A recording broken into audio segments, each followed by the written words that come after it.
Good day, everyone. My name is Anjulia J. Gutierrez, and this is my submission for Dev 206 discussion forum number 2 about new media and DevCom work.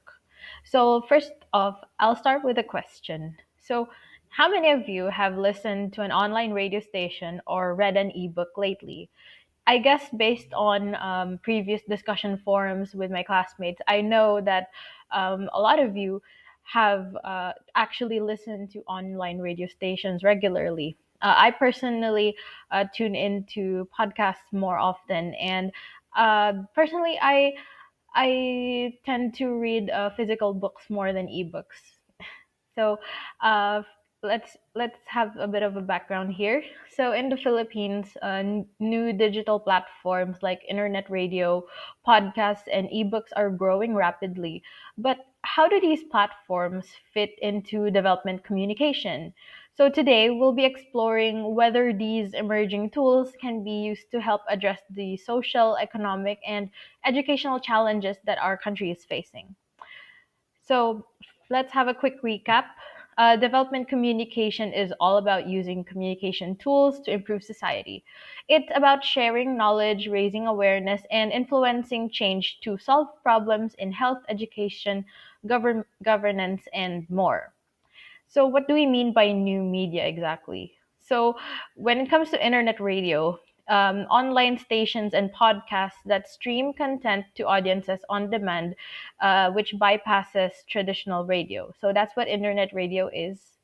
And as for ebooks and digital learning, it's the access to books, educational materials, and multimedia content on mobile devices or computers, which makes learning accessible anytime, anywhere.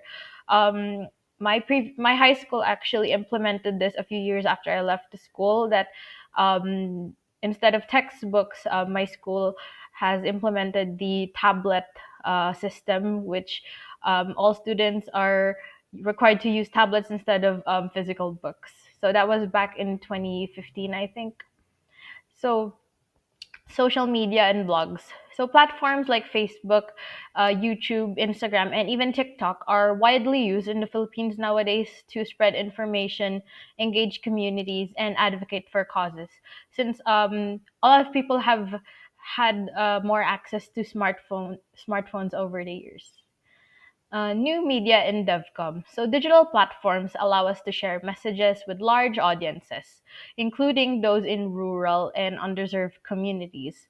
So, in the Philippines, the rise of smartphones has made it easier to reach people with internet based content, although this can be still challenging to some regions where cellular data is hard to come by. So these platforms allow for two-way communication. It's not just about pushing information, but also about listening to what communities have to say, and it's about building trust. So, for example, the Department of Health's health campaigns, such as the COVID-19 vaccination drives, have used online platforms to communicate real-time information to communities. And the DOH actually encourages the use of social media platforms to spread its important messages.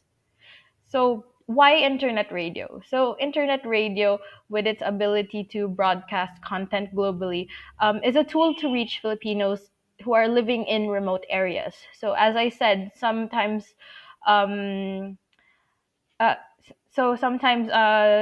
some people don't have access to cellular data, but also sometimes some people um, want to access certain content even though they don't have access to an actual radio. So some people tune into internet radio or watch replays of the shows. So stations like Radyo Natin and DZME 1530 have embraced online streaming to stay relevant. So um, a lot of AM radio stations have adapted to the online streaming format because a lot of people have tended to tune in more during work hours, at home, using different gadgets. And sometimes people want to go back to certain episodes or segments that they might have missed when it was broadcasted on the radio. So beyond entertainment, these platforms provide educational content, be it health, agriculture, or social issues. So community-based radio stations also have grown in popularity, which offers locally relevant content that informs and empowers the audience. So also based on discussion forums before, I know that some of my classmates, some of you guys actually work in community-based radio and also tune into your community's local radio stations. So, ebooks in the Philippines. As internet penetration increases, more Filipinos are turning to ebooks for learning, whether it's for K-12 materials to higher education and even for community-driven content. So, like I said, um, some certain private schools have implemented the use of tablet learning and ebook learning. So ebooks make education more affordable. It can make educational materials more affordable, and students in remote areas can download textbooks and other resources without the high cost of printed materials if they have access to internet. So ebooks also support adult education programs aimed at improving literacy and skill training, so it can be a good tool for adult education, especially in areas where traditional educational facilities are scarce. And social media as a development tool. So social media isn't just for funny photos, selfies, or memes. It's increasingly being used for social change. Many government agencies like the DOH are now using platforms like YouTube and Facebook Live to conduct town halls, workshops, and educational webinars. So platforms like Facebook and X have been used in advocacy programs such as the hashtag Save Palawan campaign, which raised awareness about educational environmental threats in the region. So let's go to the challenges to address though. First of all, there's a digital divide. The challenge of internet access in rural areas and lower income communities. There's media literacy. There's a need for critical thinking about online content and digital misinformation. So just because someone has access to internet or gadgets doesn't necessarily mean that their media literacy is good. I think it pays to inform one another about critical thinking and actively avoiding misinformation and always double checking your sources. And there's cultural barriers. Ensuring content is culturally relevant and accessible in local languages is so important because there are some people um, who heavily rely on the local dialect and would learn better if educational content are or radio content are in their local language. And lastly, there's infrastructure limitations. So internet speed and connectivity issues in some parts of the country is not so good. It's scarce.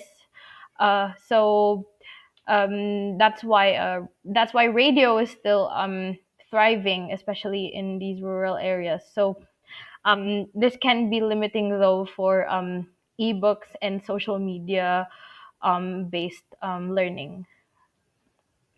So, in conclusion, new media platforms like ebooks, internet radio, and social media are already playing a key role in development communication in the Philippines.